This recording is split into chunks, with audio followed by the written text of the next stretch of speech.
This is a 1974 Leyland Mini 1000, and that's its owner. Hi. And today we are going to do a review on this rather quirky little car. So let's get to it. So this is Justin Maxwell. He owns this rather interesting little 1974 Mini. And Justin, tell me a little bit about this car. So it's, as you said, 1974 Mini, Leyland Mini, made in Canada. Made in Canada. Yeah, not the British or Italian or whatever, Japanese, but Canadian.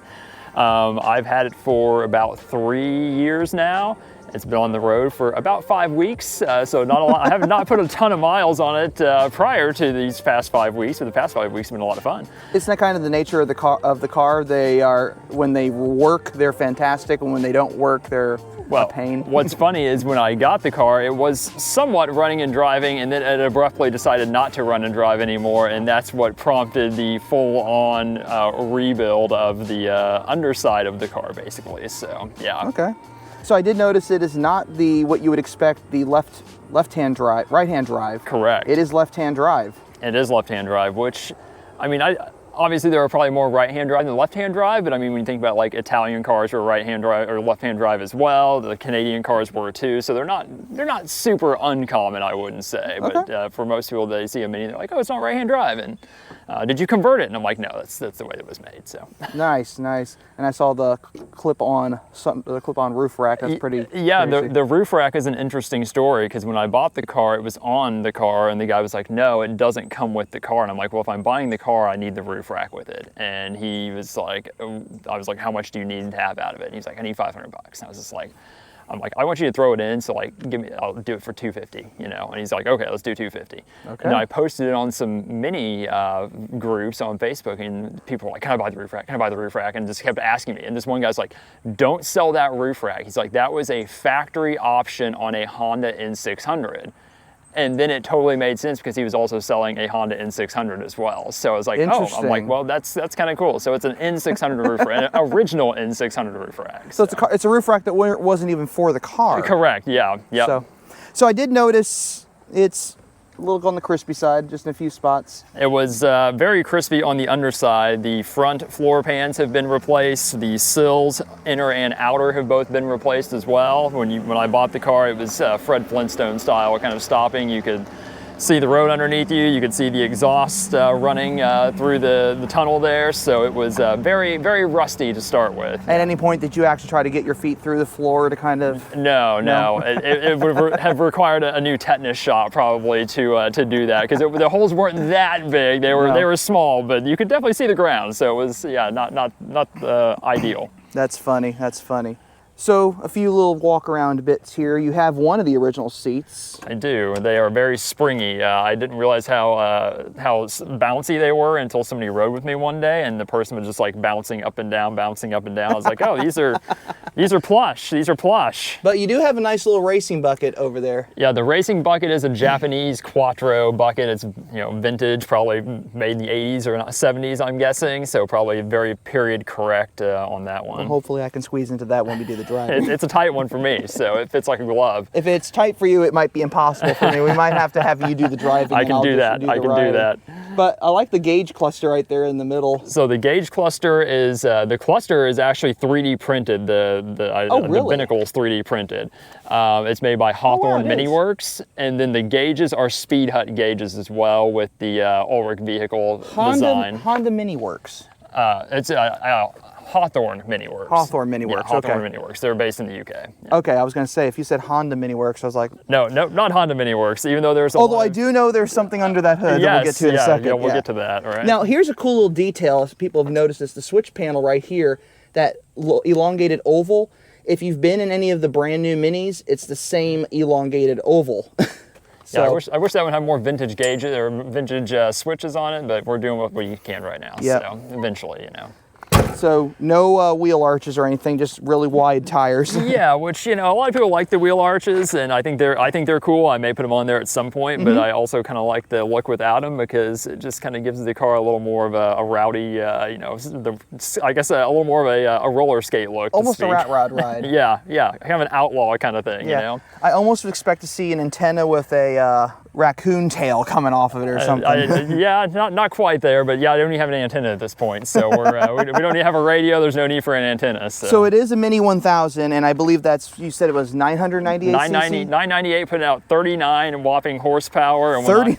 When I got it, I don't even know that it was half of that. It might have been 15 horsepower when I got it. So. Center exit tailpipe. That looks very familiar from the current cars. Yep. Can I open it? Yeah, absolutely. You can see what a boot can hold. The answer is a spare tire and a gas tank and a battery, basically.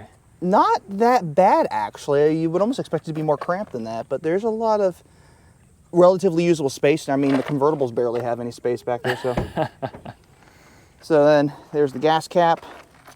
Yep. Pops right there. Okay. Little things I never learned. So is this a Canadian feature though with the, I noticed the markers are on the fenders like that. Yep, that is a Canadian feature. You know, they gotta have those safety features, and that was one of the things that they have on the Canadian cars, so. And then these teardrop mirrors are really cool. And those I did actually put on. Those were not originals, so yeah, I put those on because the original ones are just kind of a more square. They kind of match the roof of the car actually, but I kind of like the bullet teardrop look, so we put those on there. Nice, nice. Okay, so the elephant in the room, it does not have the original engine, does it? No, that original engine is out of there, so we can pop that open. Let's pop that open and take a look. Absolutely.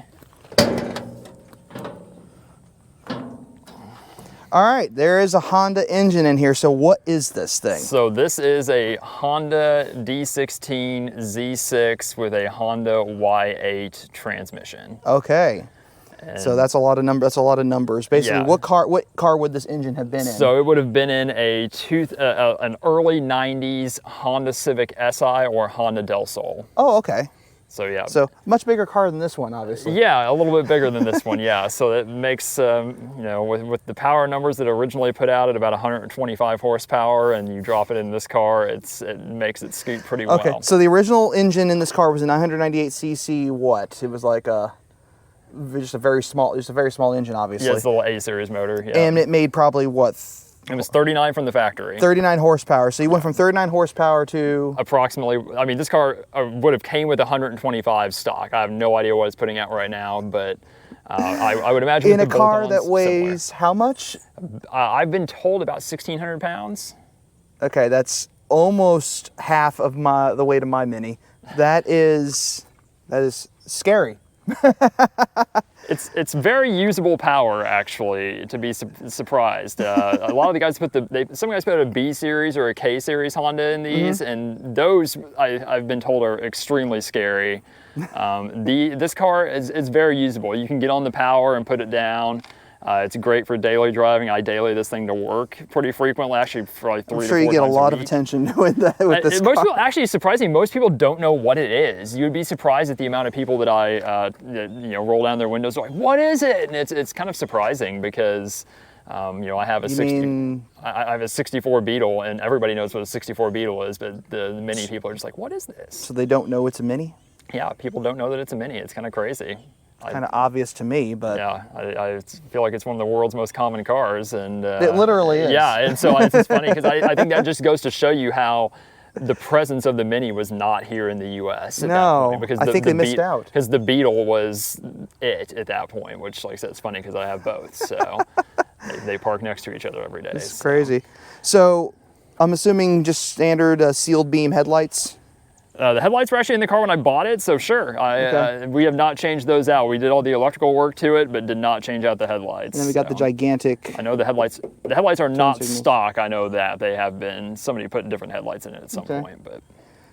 And what is this thing down at the front? So that is the subframe, and then all the suspension that bolts to the subframe. So to put the Honda motor in this, you have to do a subframe swap. Okay. And so that subframe was supplied by John McGee of Ulrich Vehicle Design. Okay. And basically it's a bolt-in kit. You take the old subframe out and put the new engine in, and then hoist the subframe into the car. And so he makes a lot of specialized pieces to do these swaps. So like the tucked header is his header. The intake manifold is also kind of lifted, so that way you don't have to cut up your bulkhead there. Like the alternator is kind of reverse, and so that's one of his products as well. The radiator is one of his products. Because I know the radiator on some of these would have been over here. Yeah, so originally on the original A-Series motor, the radiator would have been tucked over this direction a little bit. So yeah, the radiator has been moved as well. And so yeah, he makes a whole bunch of stuff to make this swap happen. They're constantly putting out new product. There's things that he's put out here recently. I'm like, oh man, I wish I would have had that when we were doing this build. But nonetheless, here we are. It still works and it still functions. So that's fantastic. So there's companies that actually make these things so you don't have to like butcher the original shell of the car to make it fit. I mean, between John McGee and then Steveston Motor Company up in Canada is the other one that does a lot of Honda stuff with minis. So those are kind of my two go-to people. But John McGee was awesome in this build process. I could call him up. He was in Germany at the time. I'd call him in like in the middle of the night and he would answer the phone and talk to me for 20 minutes about my questions. And so he was awesome to work with and definitely instrumental to getting this car back on the road. Nice. Now I know you told me it used to have a rather odd looking front bumper on it. I know that is removed currently. It did, and it will not be going back on. So yeah, because with the Canadian safety laws, they mandated that there was basically a bar that came from this hole and kind of went down into this hole, and then same thing on the other side. Actually, one of the studs is still here for it. And then it had this real ugly big bumper that went across the whole front of the car, and then the whole unit probably weighed 40 pounds. 40 so pounds. When I took it off, it was like, wow, this I just increased the performance of my car by a substantial amount. And is the orange an original color, do you think? The orange is original, yes. The orange is the original color to the car, which orange is probably my favorite color. So when I saw an orange Mini, I was kind of like, wow, okay, this is something that I probably should look into. And I came home with a Mini a couple weeks later, so. Nice. So what are some plans you have for the car? Well, currently the plans are to drive it. Because I mean, I've had it for 3 years. It's been on the road for 5 weeks. So I've been driving it a lot and really enjoying it. Plans for the future, definitely to do some interior work over the winter. I want to get the dash covered up and just kind of figure out what I'm going to do with door panels. And then of course there's still some things that need dialed in. Some of the, like the suspension is still needs to be dialed in. There's a few little quirks to the drivetrain that still need to be worked out. So there's still a few things that need to be worked on. But I mean, in terms of the outside of the car, gonna drive it as is for the time being. Eventually may look at doing some rust repair of the cosmetic things, but at the same time I don't want to change the original paint because I've always wanted a cool patina car that's never been repainted before. So you kind of wanted to have a little bit of a what's the weathered look almost? Well, that's the thing is, there's one guy that Joshy Robots, he's part of the Porsche community, and he has a white 73 911T, and his car is very similar to this. It's patina, it's got one red door, and he's just like, that's the soul of the car. I'm like if I repaint this car, if I change the car, it kind of takes its soul away and it removes its story. So I mean, you really don't want to do that. I mean, you want to obviously prevent it from rusting away completely. Exactly. You don't want to take away the history that the car has. Yeah, it's just, and it's some of those things where, I know that a lot of guys in the Mini community are just like real into making them real bright and shiny and nice and everything. I'm like, that's cool. If you're into that, that's fantastic. And I'm not, like I drive this car to get groceries. I drive this car to work. I drive it to just have fun. And I don't want to have to worry about, oh man, I got a rock chip or I got a door ding or like something happened. I had a car like that. I had a 2008 Mini Cooper S JCW, bought it for $500. Spent 15 grand rebuilding it. And it had dents on it and everything. And we kind of just left the dents because it was like, that was kind of just the history of the car. Yeah. So like there were some dents that I knew when those dents were created because the guy used to autocross it. So oh, that's fun. Yeah. It was like I knew why the dents were there because he was like leaning against the car, torquing down a wheel bolt. So that's great. That's great. And then there's the back seat. Have you taken your family for rides at all? I have not currently. I guess I pick my daughter up to school in it every now and then. So she has rode in the back seat, but the whole family has not piled into this thing. Is she excited about yet. riding it, or is she embarrassed by riding it? She's old. She's young enough that she's not embarrassed yet. She definitely thinks it's too loud. She does not like it being so loud. But otherwise, she will ride in it. Not embarrassed to ride in it at this point. But I'm sure we're going to get to that age in a few years. Yeah. Hopefully not. You never know. You never know. Some Hopefully kids will not. think it's probably super cool, and others will be like, "That's terrible." So. I went when I was in middle school. There was a teacher who had a 1954 Chevy pickup truck. Yep. And it wasn't a short bed; it was a long bed. Okay. Yeah. And I actually loved that truck every time I saw it. My dad. I grew up around cars. My dad's got a '37 Chevy 2-door sedan, and he's also got a '56 Ford pickup he's had longer than I've been alive. So and both of them have been street rotted, hot rodded, whatever you want to call it. They've been repainted and V8 engines and all that kind of stuff. And I think that's probably what stems a little bit from me wanting to keep this car patina. Is like, he's very particular about the cars. Like, you don't want to get a scratch. You don't drive it to Walmart to go get groceries. And so that's what's cool about this is like, you just drive it and have fun with it, and if it gets another scratch or another chip or whatever, it's no big deal. No big deal. So it's just basically a little rat rod. Yep, little hot rod, rat rod thing, whatever you want to call So it. we're going to take this thing out for a drive, but we need to set up some camera equipment first, and then I need to find out if I can actually fit in the driver's seat. Otherwise, Justin will be driving the car and I'll be riding, but let's get to it. All right then, let's give this a go. Luckily the seat, I feel like Jeremy Clarkson right now. Oh my gosh. Hope I don't want to break it. Oh. So the seat is literally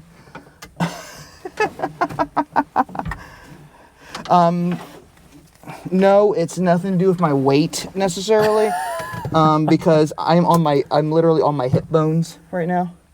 So I think the seat's like 32 inches across from side to side. So it doesn't matter how much weight I lose, my hips are not going to let me do this. Well, they say the hips don't lie.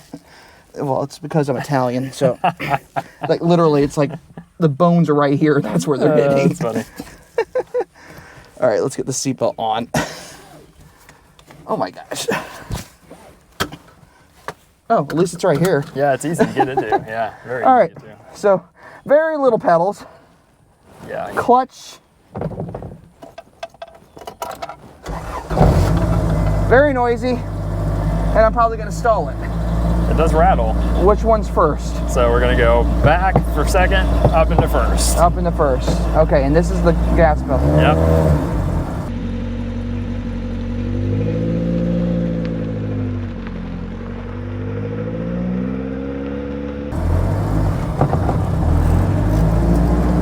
Oh my God. It's an experience for me too because I've never ridden in this car yet. I've just driven it. So there's not much brake, just to let you know. I mean, it's 7 inches just in the front and drums in the back. So you weren't kidding. Yeah, you gotta kind of know what you're dealing with.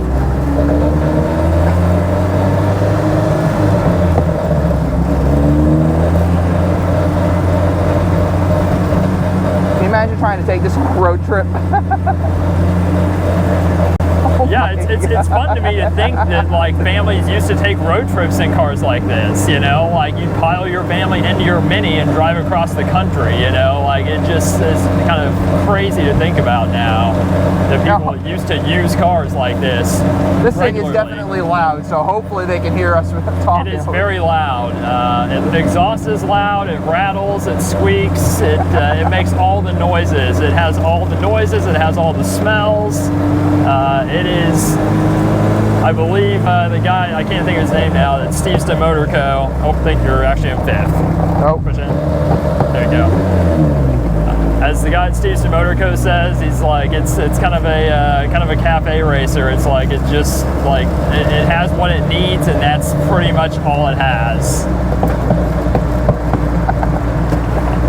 I had to downshift for that one. I'm not in a gear, I don't think. Am I? I don't know. You might be in 4th. I don't know. Push in the clutch. There you go. You're in 3rd now. Okay.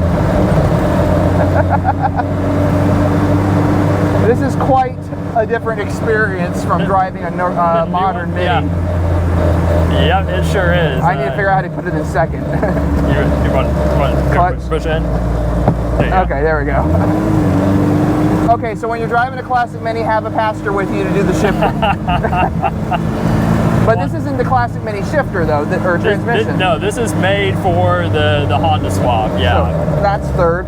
But it definitely does have a classic feel to it. It definitely is not what I would consider like a real slick, modern, new shifter. Because the original Mini transmissions, they didn't have self-centering, so when you pop them out of gear, they just kind of sat there. And this kind of does a very similar effect to it. So I mean, what's neat about this car is that it feels very classic when you drive it, except it just doesn't have the power. Like, it uses all the original Mini suspension as well, so like the rubber cones and all that kind of stuff. Still uses all that suspension. So if I need suspension stuff, I literally buy original Mini suspension or performance Mini suspension. And so yeah, it feels very Mini when you drive it. You weren't kidding about the brakes. Yeah, you got to get used to them a little bit. These are brakes in theory. Yeah, and what's crazy is oh my gosh, turning radius is tight. But yeah, what's crazy is, I mean, these cars used to be drums on all four corners. So now when you put discs on it, it actually really helps out the stopping power of the car. So well, the other thing is, don't wear wide shoes. It does make a difference. I have found that you basically drive this car with the balls of your feet, because that's kind of where you've got to just push it on the pedals, because that's, for those of you who didn't see the pedals, they're about the size of like a $50, so they're pretty small. I think I'm starting to get the hang of it. And they're very close together too. Yeah, I think I'm starting to get the hang of the car. It's like a go-kart basically. Yeah, I came out here a little bit before you got here, and yeah, I definitely had some fun around some of these corners. Yeah, so,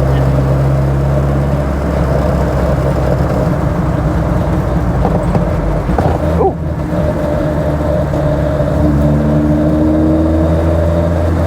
Holy smoke. Well, now we're in fourth. Yeah, now we're in fourth, yeah. Yeah, I was, for just fun, spirited driving, not doing anything crazy, I was leaving it in third and just like, it was great around here just in third. Yeah, this thing is crazy.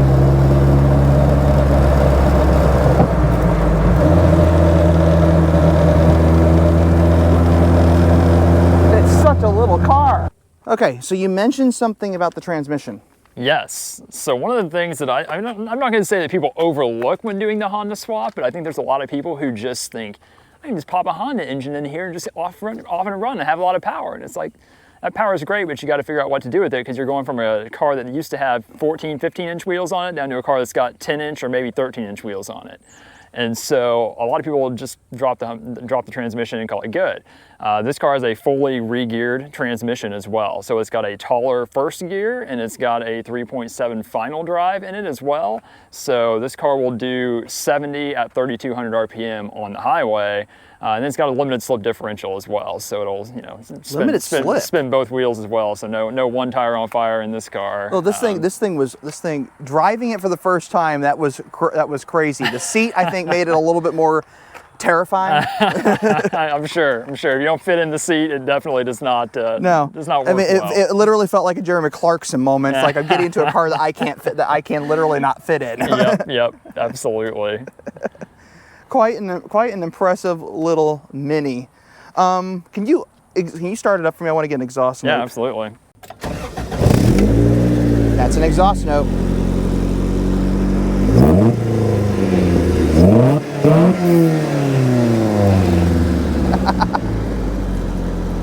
Okay. Wow. So, and just so you guys don't think that I was intentionally trying to act like it was difficult to drive, from my perspective as someone who drives modern cars, it literally is quite difficult to drive. Those are the pedals, clutch, brake, and then the one all the way over there is the accelerator, and literally right over by the shifter. So it was not like lack of trying that was making it difficult for me to drive it. It quite literally was difficult for me to drive it. But quite an impressive little car. I mean, look at the doors. There's like nothing to them. That much width. What's funny is I think one of the Canadian safety features of this was actually this little peg right here. Mm-hmm.